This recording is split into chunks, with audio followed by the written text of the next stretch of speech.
CM చెప్పినా పెంచేదేలే, ధాన్యం కొనుగోళ్లలో ట్రేడర్లు మిల్లర్ల దందా. మొత్తానికి సీఎం రేటు పెంచమని చెప్పినా పెంచే పరిస్థితిలో లేరట. ట్రేడర్లు మిల్లర్ల దందా ఈ రకంగా ఉన్నది. రైతులు ఏడికి పోయినా పూర్తిగా నష్టమే. ఈ కాంగ్రెస్ ప్రభుత్వంలో టోటల్ నష్టపోవడమే రైతులు, ఇంకొకటి లేదు. కనీస మద్దతు ధర కన్నా తక్కువకే కొనుగోలు, నాణ్యత ప్రమాణాల పేరుతో అడ్డగోలు కోత, క్వింటాకు 500 నుంచి 600 దాకా కట్, ఇక సన్న రకమైతే 700 నుంచి 800 దాకా కోత. ఇక పండగలు సెలవుల ధ్యాసలోనే అధికారులు ఉన్నారట. పండగలని సెలవులని అదే ధ్యాసలో ఉన్నారు అధికారులు. ఈ పంటల కొనుగోళ్ల విషయంలో మాత్రం పట్టింపులు లేవు వాళ్ళకు. ఇక కొనుగోలు కేంద్రాల్లో పెరగనటువంటి సేకరణ, ఇక మిల్లర్లు ట్రేడర్లు మార్కెట్ సిబ్బంది కుమ్మక్కైపోయినారు. జనగామ మార్కెట్లో అవే ధరలకు కొనుగోలు, బుధవారం కంటే క్వింటాకు 30 అదనం. ఇక సీఎం చెప్పినందుకు ఒక 30 రూపాయలు పెంచినట్టున్నారు అదనంగా. బుధవారం కంటే క్వింటాకు 30 రూపాయలు అదనంగా పెంచినరట.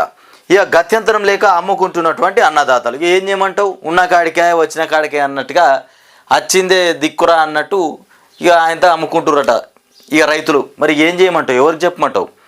ఆయన చెప్పినా ఈయనమనే చెప్తారు, మన ముఖ్యమంత్రి చెప్పినా ఈయనేదే లేదని చెప్తారు.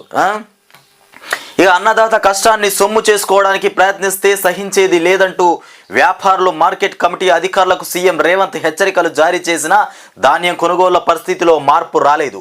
ప్రభుత్వం ప్రకటించిన కనీస మద్దతు ధర కంటే తక్కువకే వ్యాపారులు ధాన్యం కొనుగోలు చేస్తూ రైతులను దోపిడీ చేస్తున్నారు. రాష్ట్ర ప్రభుత్వం ధాన్యం కొనుగోలు కేంద్రాలు ఏర్పాటు చేసినప్పటికీ అధికారులు సిబ్బంది మధ్య సమన్వయం లేకపోవడం వారంతా ఇక వరుస పండుగలు సెలవుల ధ్యాసలో ఉండటంతో ఆ ప్రభావం రైతులపై పడుతోంది. ఇక ప్రైవేటు ట్రేడర్లు రైస్ మిల్లర్లు వారి కష్టాన్ని దోచుకుంటున్నారు అంటూ సాధారణ వడ్ల రకాలకు ఈ రకంగా ఉంది. తక్కువ ధర చెల్లిస్తే సహించేది లేదు. నువ్వు సహించకపోయినా నువ్వు ఏ మాటలు మాట్లాడినా ఏం చెప్పినా వాళ్ళ పని వాళ్ళు చేసుకుంటూనే పోతారు. దందా మాత్రం బ్రహ్మాండంగా జరుగుతుంది. 30 రూపాయలు పెంచిరట ఈ దళారులు, 30 రూపాయలు పెంచిర్రయ్యా. మిల్లర్లు ట్రేడర్లు కలిపి దందా కొనసాగిస్తున్నారు. ధాన్యం కొనుగోళ్ల పట్ల చిత్తశుద్ధితో ఉన్నాం. జనగామ మార్కెట్ ఘటనపై సీఎం సీరియస్ అయిపోయినారు.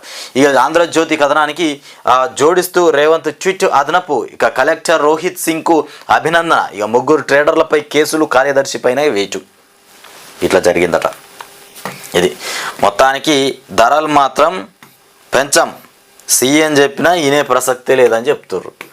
ఇక పెంచకపోతే మరి రైతులు ఏడికి పోవాలి, ఎవరికి చెప్పుకోవాలి రైతుల గోస?